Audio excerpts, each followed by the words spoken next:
was Evans, and that marvel among actors, Wish, who was also a modest man. We'd all come down to the Mermaid Club that Saturday morning, except Clayton, who had slept there overnight, which indeed gave him the opening of his story. We had golfed until golfing was invisible. We had dined, and we were in that mood of tranquil kindliness when men will suffer a story.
ghost fashion, came towards me. As he did so, his little jaw dropped, and he emitted a faint, drawn-out boo. No, it wasn't. Not a bit dreadful. I dined. I'd had a bottle of champagne, and being all alone, perhaps 2 or 3, perhaps even 4 or 5 whiskies, so I was as solid as rocks and no more frightened than if I'd been assailed by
whiskies and sodas evaporated out of me, and I began to realise just a little what a thundering rum and weird business it was that I was in. There he was, semi-transparent, the proper conventional phantom, and noiseless except for his ghost of a voice, flitting to and fro in that nice, clean, chintz-hung old bedroom. You could see the gleam of the copper candlesticks through him, and the lights on the brass fender, and the corners of the framed engravings on the wall, and there he was telling me all about this wretched little life of his that had recently ended on earth. He hadn't a particularly honest face, you know, but being transparent, of course, he couldn't avoid telling the truth. "Eh?" said Wish suddenly, sitting up in his chair. "What?" said Clayton. "Being transparent, couldn't afford telling the truth. I don't see it," said Wish.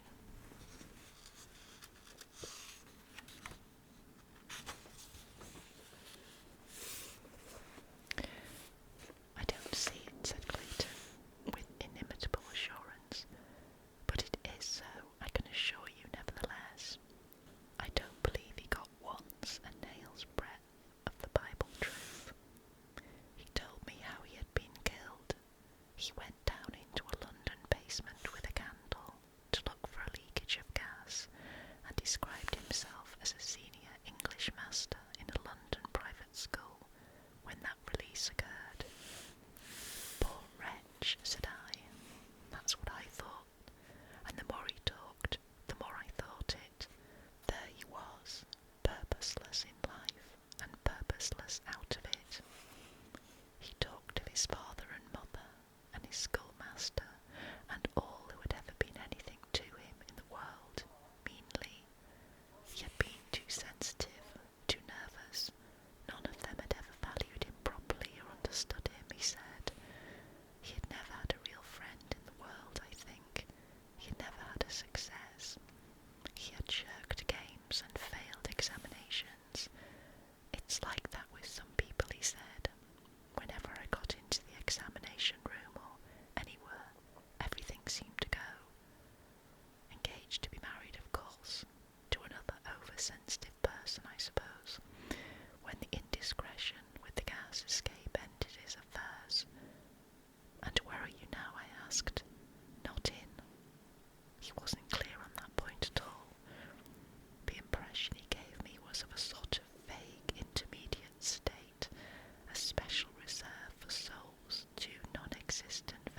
things, one or another, would flare up into a tall, lean, astonished flame for a space, and queer things happened. "I can't," he said. "I shall never." And suddenly he sat down on a little chair at the foot of the bed and began to sob and sob. Lord, what a harrowing, whimpering thing he seemed. "You pull yourself together," I said, and tried to pat him on the back, and my confounded hand went through him. By that time, you know, I wasn't nearly so massive as I had been on the landing. I got the queerness of it full. I remember snatching back my hand out of him, as it were, with a little thrill, and walking over to the dressing table. "You pull yourself together," I said to him, "and try." And in order to encourage and help him, I began to try as well. "What?" said Sanderson. "The passes." "Yes, the passes." "But," I said, moved by an idea that eluded me for a space.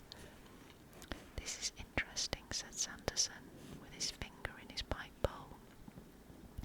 "You mean to say this ghost of yours gave way, did his level best to give away the whole confounded barrier?" "Yes." "He didn't," said Wish. "He couldn't, or you'd have gone there too." "That's precisely it," I said, finding my elusive idea put into words for me. "That is precisely it," said Clayton, with thoughtful eyes upon the fire. For just a little while there was silence. "And at last he did it," said Sanderson. "At last he did it. I had to keep him up to it hard, but he did it at last, rather suddenly. He despaired. We had a scene, and then he got up abruptly and asked me to go through the whole performance, slowly, so that he might see. I believe, he said, if I could see, I should spot what was wrong at once. And he did. "I know," he said. "What do you know?" said I. "I know," he repeated. Then he said peevishly, "I can't do it if you look at me. I really can't. It's been that partly all along. I'm such a nervous fellow that you put me out." Well, we had a bit of an argument. Naturally, I wanted to see, but he was as obstinate as a mule, and suddenly I'd come over as tired as a dog. He tired me out. "All right," I said, "I won't look at you," and turned towards the mirror on the wardrobe by the bed. He started off very fast. I tried to follow him by looking in the looking glass to see just what it was that hung. Round went his arms and his hands, so and so and so, and then with a rush came to the last gesture of all. "You stand erect and open out your arms, and so, don't you know?" He stood. And then he didn't. He didn't. He wasn't. I wheeled around from the looking glass to him. There was nothing. I was alone, with the flaring candles and a staggering mind. What had happened? Had anything happened? Had I been dreaming? And then, with an absurd note of finality about it, the clock upon the landing discovered the moment was ripe for striking one. So, bing, and I was as grave and sober as a judge, with all my champagne and whiskey gone into the vast serene, feeling queer, you know, confoundedly queer. Queer, good Lord. He regarded his cigar ash for a moment. "That's all that happened," he said. "And then you went to bed?" asked Evans. "What else was there to do?" I looked Wish in the eye. We wanted to scoff, and there was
this I do. He reflected. These happened to be a series of gestures connected with a certain branch of esoteric masonry. Probably you know, or else how. He reflected still further. I do not see how you can do any harm in telling you just the proper twist. After all, if you know, you know. If you don't, you don't. I know nothing, said Clayton, except what the poor devil let out last night. Well, anyhow, said Sanderson, and placed his church warden very carefully upon the shelf over the fireplace. Then very rapidly he gesticulated with his hands. So, said Clayton, repeating. So, said Sanderson, and took his pipe in hand again. Ah, now, said Clayton, I can do the whole thing right. He stood up before the waning fire and smiled at us all, but I think there was just a